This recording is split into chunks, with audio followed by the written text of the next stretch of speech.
We're getting ready to set this mosaic pebble shower pan. These pebbles are really popular. Got these from Home Depot.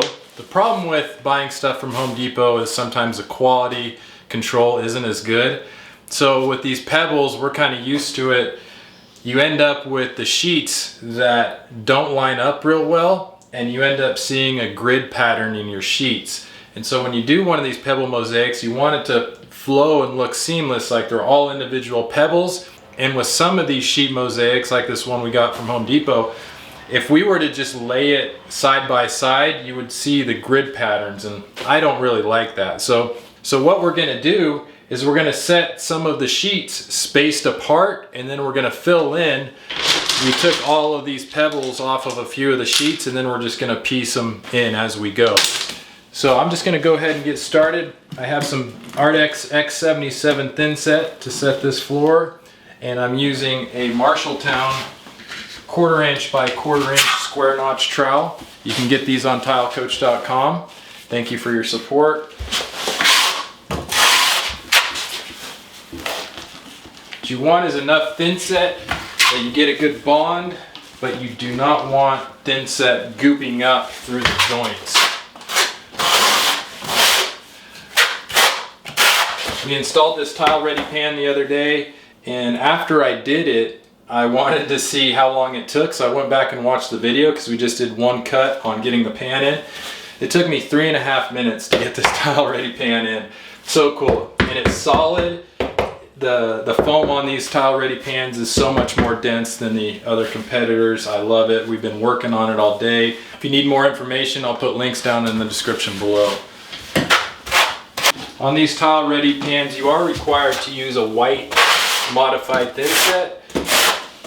They used to require epoxy adhesive to set the tiles on the pans, but they did away with that in their manufacturing process. They came up with a way to make the surface so that it will bond to modified thinset.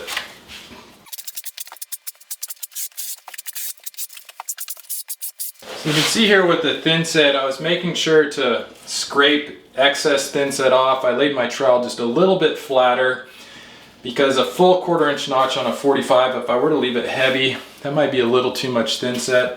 So you can just lay it a little flatter and take a little more material off it, just like that. And then I'm gonna pack a little thinset under the tile ready grate here.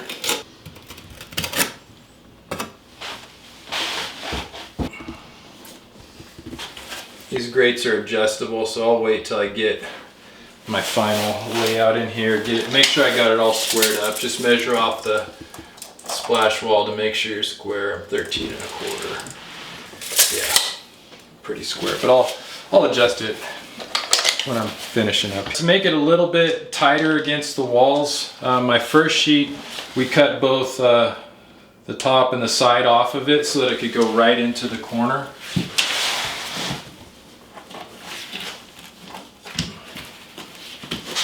That way when our wall tile goes on it, there's not any big gaps at the wall. So yeah, so we cut 2 sides off of 4 sheets to go in the corners. And that's just where we're gonna start.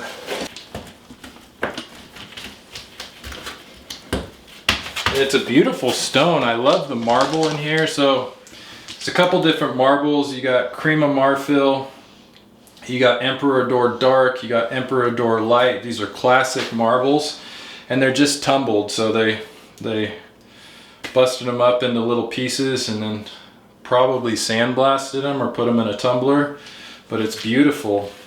And my friend Nathan is going to be coming out this weekend. He made a custom mosaic of the Sierra Buttes, which are right up the road here. We're going to be putting that mosaic right up in the niche here. I'm really excited about that. So he made the mosaic out of the same stone so that it's coordinating. It's going to be really cool.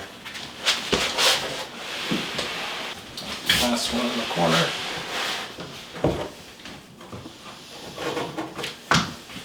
All right, so I got the 4 corner pieces in. I'm going to put the 2 in the middle. And of course, this could vary depending on the size of your shower pan. This is a pretty small This is a little 36 by 42 tile ready pan, kind of a smaller bathroom, but so yeah, you might be able to fit 4 sheets in here, but I wanted to have enough room in between each sheet so that we're able to fill in nicely.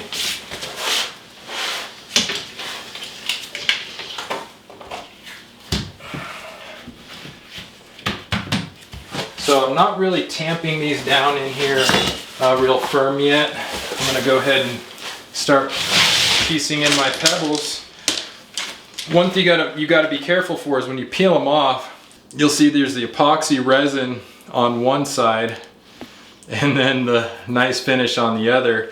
And some it's hard to tell, like this guy's hard to tell unless you hold it in certain light. So might be good to just kind of pre-lay them out so that you make sure you don't put them in upside down, because the last one we did, we probably had 8 or 10 tiles that we put in upside down and had to pop out.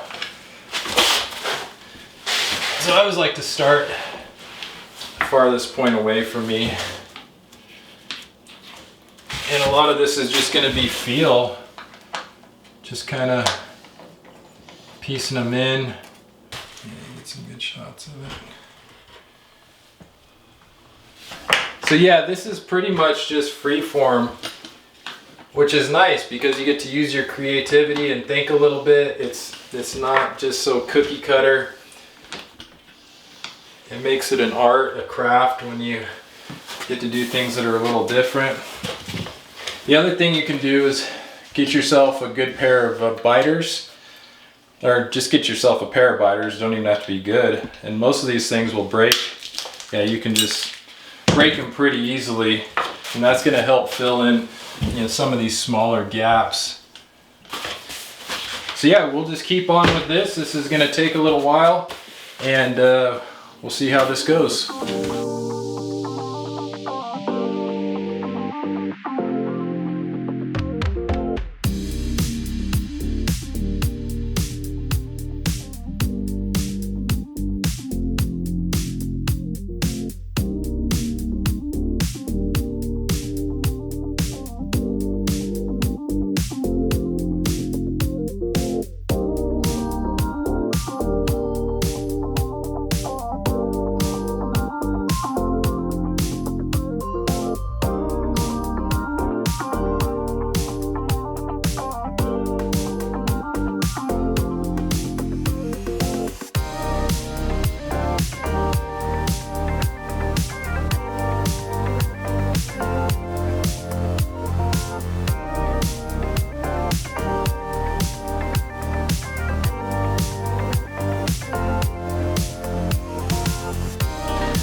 So that took me about 30 minutes to do the entire pan.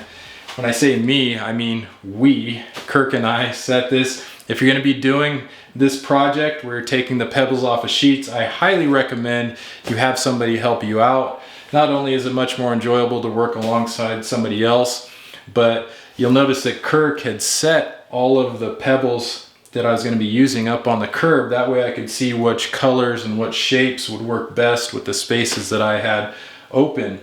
Now, if you try to do this all on your own, you might not be able to spread the thin set over the entire pan like I did, but it's so much easier if you can just spread the thin set. I used Ardex X77, which has a very long open time. It's probably like 40-50 minutes that you have from the time that you spread your thin set to the time that you can put the tiles on it and still be tacky. You don't want that thin set to glaze over, because then the tiles won't bond to it. So open time is the term that we refer to the amount of time that you can spread the thin set and put your tiles on it. So good thin sets will be 30, 40, 50 minutes.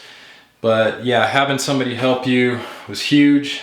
You'll notice I tried to get a little bit fancy around the drain with the first go around. I was kind of getting a little bit artsy and thought, well, it's a bronze drain. I'll put some of the dark pebbles around the drain. But when I stepped back and looked at it, it just looked funky. It was just like a kind of a dark spot in the middle. And I was like, nah, so I just took some of them out from around the drain, mixed up the colors again, went in good. These tiles actually interlock really nicely once you get them free-formed. But you know, yeah, if we were just to have laid them down, you would have seen those grid lines, and it just doesn't look as nice. So because we were able to do 6 full sheets in here still, that was 6 sheets that we didn't have to peel off of the mesh and place individually. So it saved a lot of time by being able to use those 6 full sheets and then just piecing into the middle. So I hope this video helped you out. We're going to be jumping on the walls here. Make sure you're subscribed and have your notifications on so you can see those videos. We got this beautiful, you know, we're going to be doing these beautiful ceramic tiles. It's actually going to be going on the curb here and then all the way around this wainscoting. It's going to be great. I love ceramic tiles. Before I go, I love you. I love being your tile coach. We'll see you on the next video.